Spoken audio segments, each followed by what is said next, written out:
Chalcolithic and early Iron Age too. Objectives: can this unit deals with the early farming communities and the subsequent Iron Age in the region of South India.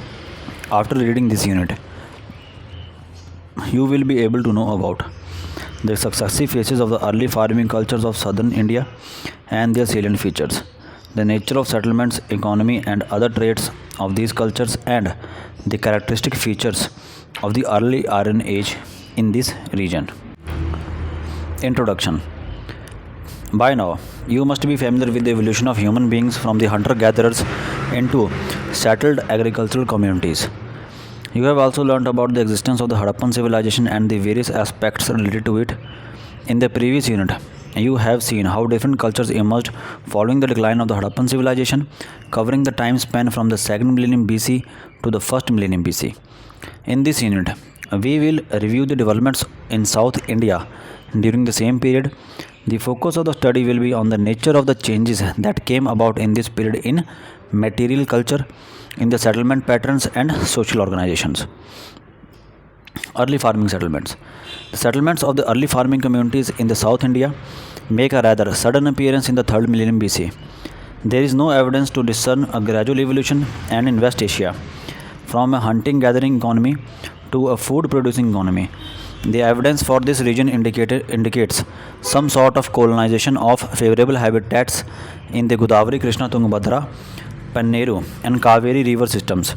The settlements in majority of the cases are scattered in the semi-arid, low rainfall and sandy loam regions, which are suitable for dry farming and pastoralism, that is, cattle, sheep, and goat. The distinguishing feature of these settlements are sedentary village settlements with semi-permanent to permanent structures, the latter consisting of wattle and daub. Stone axes made of hard rocks like dolerite and basalt, manufactured by grinding and polishing. Because of this technique, the stone tool industry of these early farming cultures is referred to as the polished stone axe industry. Long and thin blades made of fine grained rocks like chert, jasper, chalcedony, and agate. These artifacts have a sheen on the cutting edge, indicating that they were used for harvesting crops. Pottery, which is handmade in the early stages and wheel made in the later stages. An economy based on millet farming and cattle and sheep goat pastoralism. The economy thus is basically agro-pastoral. The dietary needs are supplemented by wild games. Cultural phases. On the basis of the overall evidence, we can distinguish 3 broad phases in the growth of the early farming communities in the South India. Phase 1. The early settlement of these farming communities represent this phase. These were made on the tops of the granitoid hills or on the leveled terraces on the hillsides or in the valleys between 2 or more hills. The material culture consists of a polished stone axe industry, blade industry, and handmade pottery. In pottery, grey or buff brown ware is most common. A ware which is less common has a black or red burnished slip, often with purple painted decorations. These early settlements are assured with ash mounds, some of which are excavated. These excavated ash mound sites like Utnur, Pikli Hall, Maski, and Brahmagiri have all revealed the first phase of settlements of these agro-pastoral communities. This phase can be ascribed between 2500 to 1800 BC on the basis of radiocarbon dates. Phase number 2. The settlement pattern of the phase 1 continues without any change. Settlements were still made on the top of the granitic hills or on the level surfaces on the hillsides. Nonetheless, there are some important developments. The settlements had circular hutments of wattle and daub on wooden frames with mud floors. Some of the larger pits at the Nagarjuna Konda in coastal Andhra Pradesh, which are circular, oval, oblong, and irregular with post holes, are interpreted as semi-subterranean pit dwellings. Pit dwellings were also found at Payyempalli and Veerapuram. In this phase, new pottery types like the perforated and spouted vessels appeared. The discovery of such pottery types revealed contacts with regions in the north, as similar pottery types have been found there. The technique of roughening the outer surface of the pottery during this phase is reminiscent of techniques employed in the early Harappan period. The polished stone axe and blade industries proliferated in this phase. Copper and bronze objects were also discovered for the first time and their numbers increased towards the end of this phase. Some of the sites like the phase 2 settlements were discovered at Piklihal, Brahmagiri, Sanganakallu, Tekkalkot, Hallur and T. Narsipur. The available radiocarbon dates for this phase suggest a time span covering 1800 to 1500 BC.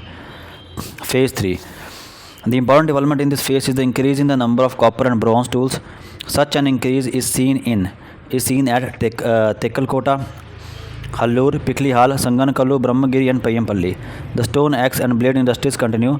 In pottery, a new grey and buff ware with a harder surface becomes common. Another ceramic type, which is wheel made unburnished and with purple paint, also appears. This ware has affinities to the Chalcolithic Jorwe ware of Maharashtra. On these grounds, this phase can be ascribed to the period 1400 से 1050 BC. These three phases reveal how gradually the early farming cum pastoral settlements in South India emerged and expanded. There is continuity of occupation from phase 1 to phase 3 as revealed at some sites in the excavations and with no significant change in the economy. The only important difference is the absence of copper bronze tools in the phase 1 as the occupation of the phase 3 and 2 have yielded these metal tools that are designated as Neolithic Chalcolithic.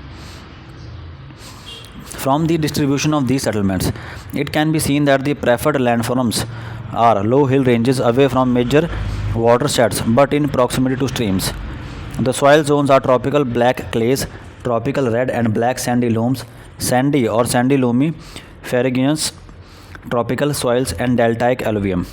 The average annual rainfall in which these settlements are located as at present falls in the range of 600 से 1200 millimeter. These sites are commonly dispersed in the castellated hills and the habitations are usually on the top of the hills or at the foot of the hills. Subsistence economy. In view of the location of the sites in relation to physiography, it would appear that areas which were suited largely for gravity flow irrigation were generally colonized.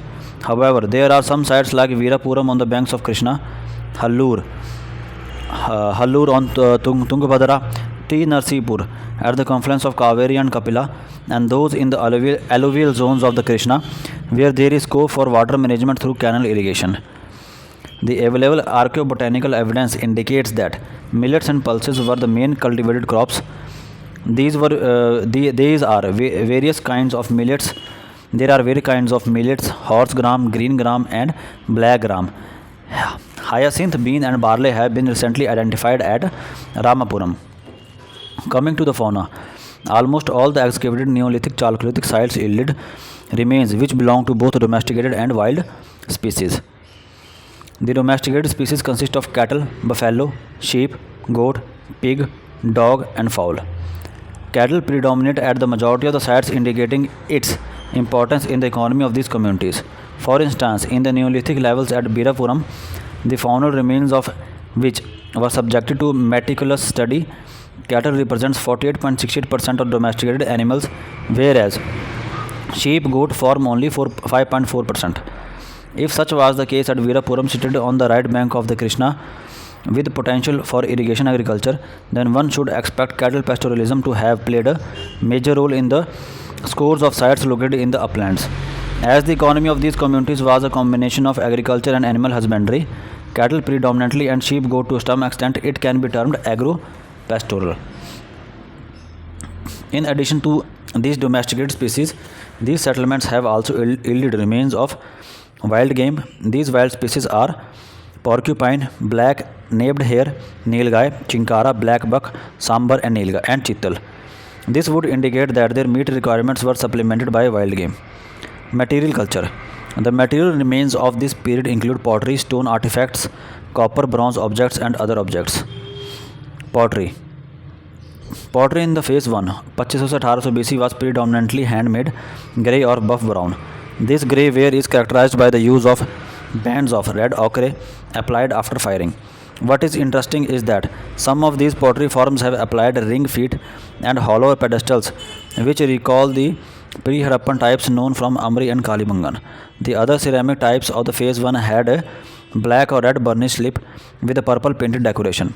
In phase 2, 1800 से 1500 BC, The red and black slipped wares disappear and new types occur. These new are perforated vessels and vessels with spouts in ceramic manufacture. The techniques of roughening the outer surface of the vessels is used, and this recalls the one employed in the pre-Harappan levels of Balochistan. In phase number 3, 1400 to 1050 BC, new ceramic types occur. A grey and buff ware with a harder surface and a wheel thrown unburnished ware with purple paint. This latter type displays affinities with the Jorve type of Maharashtra, thus indicating cultural context between the southern Deccan and the northern Deccan. The pottery forms are various kinds of bowls, bowls with lips, lugs, and spouts, handled and hollow footed bowls, jars, dishes on stands, perforated vessels, and spouted vessels. Stone tools and bone artifacts. The stone blade industry consists of long and thin parallel sided blades, some of which are finished into other forms by retouch. These finished forms are crescents, triangles, trapezies, serrated blades, etc. Some of the parallel sided blades show a gloss on the cutting edge, which is due to their use in harvesting activities. Many stone tools were also polished. The most common type of the polished or the ground stone axe industry is the triangular axe with a pointed buff and oval cross section. The other forms are edges, scrapers, wedges, chisels, and pointed tools, termed as picks. Besides these, the other stone objects comprise hammer stones, sling balls, grinding stones, rubbing stones, and cones. The latter were used in food grain processing.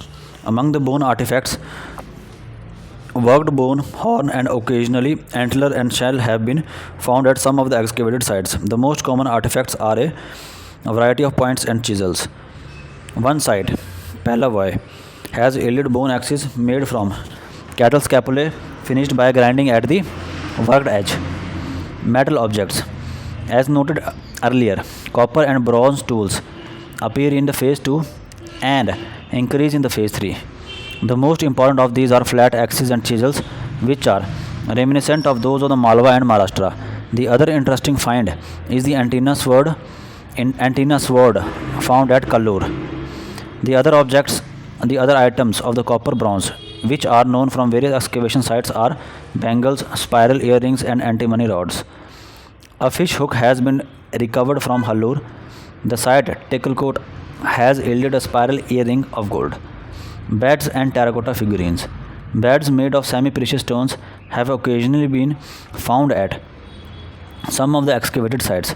For example, circular disc beds of paste and steatite were discovered at Nagarjuna Konda. Terracotta figurines, predominantly of humped cattle, have been recovered from excavated sites at Piklihal. These, seen in the context of the paintings of cattle around the settlements of at Kubgal, Maski, Piklihal, etc., are suggestive of the significance attached to cattle in their culture. These paintings show cattle singly and in group, and depict humped bulls and long-horned cattle. Some show cattle with decorated horns. Burial practices. The dead were commonly buried within the houses. The adult burial practices include extended inhumation. Infants were buried in urns. Excavations at Tekkalkot revealed in phase 3 multiple pot burials, which recall the Jorve burials of Maharashtra. A Neolithic cemetery is reported at Nagarjuna Konda. The offerings of the dead, grave goods, usually consisted of pots including spouted vessels and, in some cases, stone axes and stone blades. Neolithic surface finds. Apart from being found in habitation sites, polished stone axes occur in small isolated assemblages in forested regions. Such occurrences are common in South India, and often there is habitation site nearby. What do such occurrences indicate? Such find spots probably represent activity loci. This is to say, considering the functional use of tools, axes for tree felling. These find spots indicate vegetation clearance in the hilly forested zones for dry farming operations. Such isolated Neolithic stone axe clusters are common in the wooded hill ranges of the Tamil Nadu, Slavery, Javadi, and Tirumalai hilly zones. Such a distribution of Neolithic axe clusters from the wooded uplands of the southern extensions of the Western Ghats to the lowland Tamil plains is suggestive of shifting cultivation practices which was prevalent till recently in the southern part of the Western Ghats. The South Indian Neolithic. The South Indian Neolithic is associated with ash mounds which are distributed in the semi-arid parts of the Bhima Krishna Tungabhadra Doab. More than 60 ash mounds are known and some of them are quite extensive. It was suggested by some archaeologists that these mounds were produced by the burning of cow dung by the Neolithic communities and that they were the sites of cattle pens where dung was allowed to accumulate. Raymond Elchin. In the light of the evidence he obtained from his excavations at Utnur, an ash mound site, concluded that they were associated with forest cattle stations of the Neolithic people and that the burning probably had ritualistic significance. As mentioned earlier, there is no evidence to provide the evolution of village farming communities from the preceding hunting-gathering economy in South India. As we have seen a sudden spurt in the emergence, the village settlement started from around the middle of the 3rd millennium BC in these areas. How did these farming settlements come into existence? According to some archaeologists, the grey ware exhibits broad similarities with that found at sites like Hisar, Turang Tepe and Shah Tepe in northeast Iran. And the red and the black painted pottery has affinities with the pre-Harappan pottery of Balochistan of the Indus system. On the basis of these similarities and considering some other features, they have suggested that the origin of the South Indian Neolithic cultures may have had links with some centers in the Indo-Iranian borderlands. The Iron Age in South India. The Iron Age in South India. The use of the iron in the South India began sometime around 1100 BC. This date has been suggested on the basis of the radiocarbon analysis of the objects found at Hallur. However, at some of the other sites discussed earlier, we find that the Neolithic Chalcolithic cultural horizons overlap with Iron Age cultures. In northern Deccan, Maharashtra, also the occupations at several Chalcolithic settlements continue into the Iron Age, and it is the same case at sites like Brahmagiri, Piklihal, Sanganakallu, Maski, Payampalli, etc. in southern Deccan. The earliest phase of Iron Age in South India is recovered in the excavations at Piklihal and Hallur and possibly by the burial pits at Brahmagiri. These early burials yielded the first iron objects, black and red ware, and matte painted buff and red ware. To some extent, the latter is similar to the Jorve ware. Similar evidence has been recorded in the burials at Tekwada in Maharashtra. At some sites, in the habitations, stone axes and blades continue to be used. The succeeding phase is characterized by a predominance of burnished, unpainted black and red ware and red or black wares. Megalithic cultures. Most of the information about the Iron Age in South India comes from the excavations of the megalithic graves. The megaliths usually refer to the burial amidst stones in the graveyards away from the habitation area. In South India, this kind of elaborate burial came with Iron Age. Megalithic burials have been reported in large numbers from Maharashtra, around Nagpur, Karnataka, sites like Maski, Andhra Pradesh, Nagarjunakonda, Tamil Nadu, Adi Chanalur and Kerala. The megalithic burials showed a variety of methods for the disposal of the dead. In some cases, bones of the dead were collected in large urns and buried in a pit. The pit was marked by a stone circle or a capstone or both. The pits and the vein also contained grave goods. In some cases, pottery sarcophagus has been found. In other cases, pit circles have been formed with stones for burying the dead. Schist graves made with granite slabs have also been reported. In Kerala, rock cut chambers have been made for burial. Yet another kind of megalithic burials is stone alignment, comprising rows of standing stones set in diagonal or square plan. Origins of the megalithic culture. The megaliths emerged around the end of the 2nd and the beginning of the 1st millennium BC, and this practice continued for many centuries subsequently.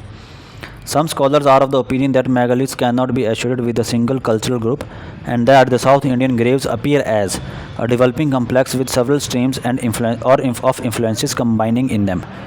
Firstly, some of the megalithic burials are reminiscent of those of the Central Asia, Iran or the Caucasus and might represent traditions introduced from these areas by Indo-European speaking immigrants.